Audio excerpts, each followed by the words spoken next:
Okay. அதுதான் ஒரு நாளைக்கு நீங்கள் வந்து இந்த மாதிரி 10 பேக்கெட் பண்ணணும் ஸ்டார்டிங்கில். ஓகே. ஒரு நாளைக்கு 10 பேக்கெட் போட்டிங்கன்னா 10 பேக்கெட்டில் வந்து 10 kgs வரும். அது மாதிரி உங்களுக்கு பாக்கெட்டில் 10 கிலோ வருமா? இந்த ஒரு பாக்கெட் ஒரு நாளைக்கு 10 பாக்கெட் நீங்கள் இது மாதிரி போடணும். ஓகே. இந்த விதை பாக்கெட் வந்து இது மாதிரி 4 பாக்கெட் போடணும். ஒரு பாக்கெட் அந்த விதை வாங்கினீங்கன்னா 4 கிலோ உங்களுக்கு கொடுத்துருக்காங்க. இல்லை ஒரு பாக்கெட்டில் எத்தனை கிலோ இருக்கும் விதை? இது 300 கிராம் இருக்கும். 300 கிராம் இருக்கும். ஓகே. அந்த 300 கிராம் வச்சு எத்தனை பெட்டு போடலாம்? அதான் இது மாதிரி 4 தான் போட முடியுமா? 300 கிராம். ஓகே. 4 போடுறதுல நமக்கு 4 kg வரும். ஓகே. ஸோ கிட்டத்தட்ட ஒரு பெட்டுக்கு 125 கிராம் விதை தேவைப்படும் அப்ராக்சிமேட்டாக. ஓகே. ஒரு பெட் ஒரு இதில் இருந்து எவ்வளோ 1 kg வருமா? எத்தனை kg வரும்? 1 kg நல்லா இந்த மழை டைம்லாம் கொஞ்சம் அதிகமாக கூட வரும். அதுவும் கரெக்டாக இருந்ததுன்னா அதிகமாக வரும். ஒரு பெட்டுக்கு 1 kgனா நீங்கள் சொல்கிறது வந்து ஒரே நாளைக்கா இல்லை அது மொத்தமாக? இப்போ நீங்கள் ஒரே நாளில் ஓகே. அந்த 20 days மேலே சொல்கிறாங்கல்ல, அதில் கொஞ்சம் கொஞ்சமாக வளரும். ஒரு நாளைக்கு ஒரு 200 கிராம். ஓகே. ஸோ அது எத்தனை நாள் வரைக்கும் அது வச்சுருக்கலாம்? 40 நாள் வரைக்கும் அதுக்கு. ஓகே. ஸோ 40 நாள் வரைக்கும் அது வந்து டெய்லி கட் பண்ணி எடுத்துகிட்டே இருக்கலாம். ஸோ இந்த 20 நாள் வரைக்கும் 20 நாள் வரைக்கும் நம்ம கவரை பிரிச்சதுலேருந்து தான் நம்மளுக்கு. நம்ம அந்த கவரை பிரிச்சதுலேருந்து 20 days வரைக்கும் அதுலேருந்து. ஓகே. மழை டைம்னா உங்களுக்கு 30 days 20 days 25 days கூட வந்துடும். ஓகே. ஓகே. ஒரு லேயராக அப்படியே வரும். ஓ சரி. ஓகே. ஓகே. அதுக்கப்புறமா இதே வைக்கல திரும்ப யூஸ் பண்ணிக்கலாமா? இதை அப்படியே யூஸ் பண்ண முடியாது. அவுட் பண்ணிக்கலாம். ஓ இது மறுபடியும் வேக வச்சு அதை எதுவுமே பண்ண முடியாது, அவ்வளோதான். இது வேஸ்ட்டு தான். அந்த தப்பு தான் பண்ணக்கூடாது. அதே மாதிரி வைக்கோல இப்போ ஒரு தண்ணியில் ஊற வச்சிடும். இதை எடுத்துட்டோன்னா திரும்பி நம்ம கட் பண்ணுற வைக்கோல அதிலே ஊற வைக்கக்கூடாது. அதை ஊற்றிடணும். அப்புறமா புது தண்ணியில் தான் ஊற வைக்கணும். ஓகே. அந்த தப்புலாம் பண்ணிங்கன்னா ஒரு மாதிரி கிரீன் மாதிரி ஃபார்ம் ஆகும். சரி சரி. ஓகே. அது பண்ணக்கூடாது.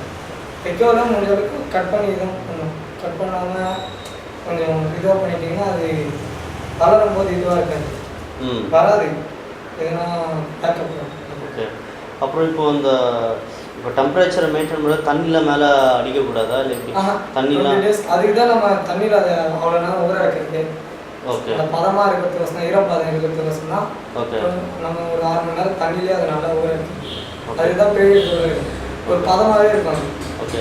ஏன்னா சில வீடியோஸ் எல்லாம் பார்த்தா அவங்க வந்து இந்த ஸ்ப்ரிங்க்லர்லாம் வச்சு விட்டு அந்த டெம்பரேச்சரை கம்மி பண்ண ஸ்ப்ரிங்க்லர்லாம் வச்சு விட்டுருக்காங்க. ஸோ ஸ்ப்ரிங்க்லர்லாம் வச்சுருந்தாங்க தண்ணியில் மேலே போடும்ல, ஸோ அந்த மாதிரி மேலே அதெல்லாம் தேவை கிடையாதுங்களா? ஓகே. மூடி இருக்கும்போது அது மேலே தண்ணி போட்டு உள்ளே போகப்படுது. அதான் அந்த மாதிரி படலாமா அப்படின்னு கேட்குறேன். மூடி இருக்கும் அதை தான் நம்ம ஓப்பன் பண்ணிட்டோம்னா தான் நம்ம தண்ணி ஸ்ப்ரே பண்ணுறோம்ல. இப்போ மூடி இருக்கும்போது இதில் தண்ணி ஸ்ப்ரே பண்ண உள்ளே போகிறதில்ல, வெளியே தான் இருக்குது. இல்லை அது எனக்கு புரியுது.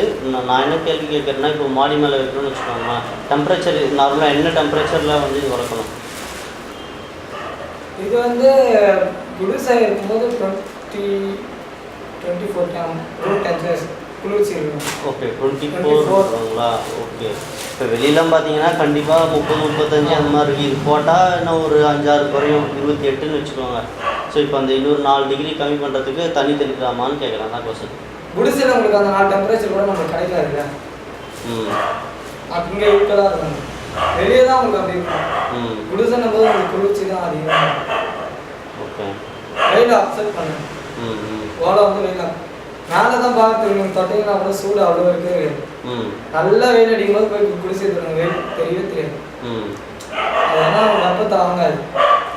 காய்மை தவிர உள்ள வெப்பத்தை வாங்கிக்கல. ஆனால் உள்ள நம்மளுக்கு இது இருக்கு, வெயில் அனல் வரதுக்கு வாய்ப்பு இருக்குது. ஓகே. ரூம் டெம்பரேச்சர் கரெக்டாக இருக்கும். ரூம் டெம்பரேச்சர் நம்ம ஃபஸ்ட்டு பண்ணிங்கனாலும் உங்களுக்கு தெரிஞ்சிடும். சரி. ஓகே. இல்லை ஏன்னா ஃபஸ்ட்டு ஓகே நான் எப்படி யோசிக்கிறேன்னா, ரூமில் வந்துட்டு ஒரு 5-6 வச்சுட்டு இங்கே படிக்கட்டு இங்கே ஓரத்துலேயே வந்துட்டு ஒரு 4 வைக்கலாம். ஏன்னா டெம்பரேச்சர் வந்து உள்ளார ஏசி இருக்குது. ஸோ அங்கே வந்துட்டு ரொம்ப ஜில்லுன்னு தான் இருக்கும் மோஸ்ட்லி வந்துட்டு. இங்கே வந்து எவ்வளோ கூலிங் இருந்தால் பிரச்சனை இல்லை. அதான் இல்லை எந்த டெம்பரேச்சரில் நல்லா வருது அப்படின்னு தெரியணும்ல, அதுக்காக இங்கே ஒரு 2 உள்ளார அந்த மாதிரி வச்சுட்டு செக் பண்ணுறதுக்காக நான் பார்க்குறேன். ஏன்னா அப்போ தான் மேலே கொஞ்சம் பல்காக போடும்போது வந்துட்டு கொஞ்சம் கான்ஃபிடன்ஸ் இருக்கும். ஓகே. ஓகே. இப்போ இந்த வக்கோல்லாம் எவ்வளோ ஆகும்? புரியல. வக்கோல்லாம் நீங்களே கொடுப்பீங்க? நாங்கள் கொடுக்க மாட்டோம். Cover seal. ஓகே. இதுக்கு வேறு எதுவும் தேவை கிடையாது. தண்ணிலாம் பெருசாக ஒன்றும் தண்ணியில் கிடையாது. ஜஸ்ட் இது மட்டும் வச்சா போதும் அவ்வளோதான். தண்ணியெல்லாம் தினைக்கும் ஊற்றுற மாதிரி இருக்காது. நம்ம செய்யும் போது தேவைப்படுற தண்ணி தான். அதுக்கப்புறம்லாம் நம்மளுக்கு தண்ணி யூஸே கிடையாது. தண்ணி யூஸ் கிடையாது. ஓகே. கரெக்டாக. வேறு எதுனா கொஸ்டின் இருக்காது? ஃபஸ்ட்டு கொஞ்சம் சின்னதாக பண்ணிவிடுங்க. பண்ணிவிட்டு கொஞ்சம் சக்ஸஸ்ஃபுல்லாக ஆகுதுன்னா அதுக்கேற்ற மாதிரி ஐடியா கொடுப்போம்.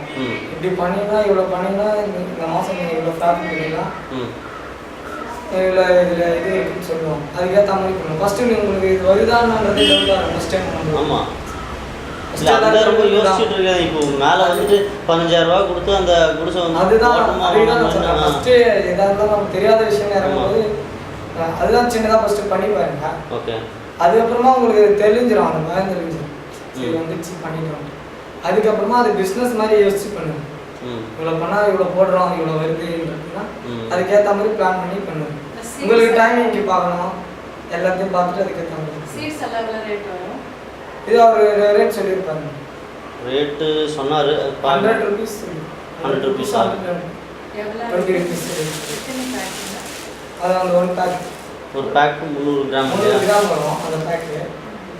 அது வந்து 100 rupees வரும். இது வந்து நீங்கள் ஃப்ரெஷ்ஷாக கொடுத்தீங்கன்னா மஷ்ரூம் உங்களுக்கு 120 ரூபா கிலோ. நீங்கள் ட்ரை பண்ணி கொடுத்தீங்கன்னா 200 kg. ஓகே. எல்லாம் ஒரே ஈக்குவல் தான் வரும். அது ஏன் 200னா அது இதில் போடுறதோட காய வச்சா வெயிட் கம்மியாகிடும். அவ்வளோதான். ஓகே. ஸோ இது மஷ்ரூமில் நிறைய டிஃப்ரெண்ட் டைப்ஸ் இருக்குல்ல. இப்போ நீங்கள் காமிக்க இது வந்து சிப்பி காளான். சிப்பி காளான். ஓகே. நம்ம ஊர் கிளைமேட்டுக்கு இதுதான் வரும். ஓ சரி. இது எதுவுமே வராது. ஓ ஓகே. இதெல்லாம் இங்கே விட்டு கேரளா தான். கேரளா அந்த சைடு போகணும். இங்கே நம்ம எவ்வளோ வெயிலில் கூட வருமா இது? வரும். அதான் வெயில்னா வெயிலில் வைக்க முடியாது. ரூமுக்குள்ளே தான். சன்லைட் படக்கூடாது. மெயின் சன்லைட் படக்கூடாது. டெம்பரேச்சரில் சன்லைட் படாமல் இருந்தால் போதும். சன்லைட் படாமல் இருந்தாலே போதும். ஏன்னா மற்ற இதில் அந்த மில்கி மஷ்ரூம் அது இது நிறையா இருக்கு இல்லையா? அதெல்லாம் இருக்குது. அதெல்லாம் நம்ம ஊரில் வராது. ஓகே. அதுக்கு இன்னும் டெம்பரேச்சர் கம்மியாக இருக்கணுமா? டெம்பரேச்சர் கம்மியாக இருக்கணும்னா அது ஃபுல்லாக டெம்பரேச்சர்லேயே தான் இருக்கும். அது என்னன்னு பார்த்தீங்கன்னா அதெல்லாம் வந்து ரூம்லாம் பண்ணலாம். அந்த ரூமே உங்களுக்கு வந்து ஃப்ரீசர் ரூம் மாதிரி தான் இருக்கும். அவ்வளோ இதுவும் சேஃப்டியாக தான் உள்ளே போவாங்க. வேறு எதுவும் டவுட் இருக்கா? இப்போதைக்கு வேறு ஒன்றும் இல்லைங்க. ஓகே. இப்போது நெக்ஸ்ட் வந்து இப்போ உங்களுக்கு வீடியோஸ் ஃபோட்டோஸ்லாம் அனுப்புறது. சரி. ஃபோட்டோஸ் அனுப்பிச்சாரு. ஃபோட்டோஸ் பார்த்தேன் நான். ஓகே. இப்போ ஒரு 10 பெட்டு போட்டு இப்போ டெஸ்ட் பண்ணோம் இல்லையா? ஸோ அதுக்கு எப்படி? அதான் நீங்கள் எப்போ சொன்னீங்கன்னா ஒரு ஷேட் அப்படியா? ஓகே. இந்த வீக்கெண்டு போகலாம்.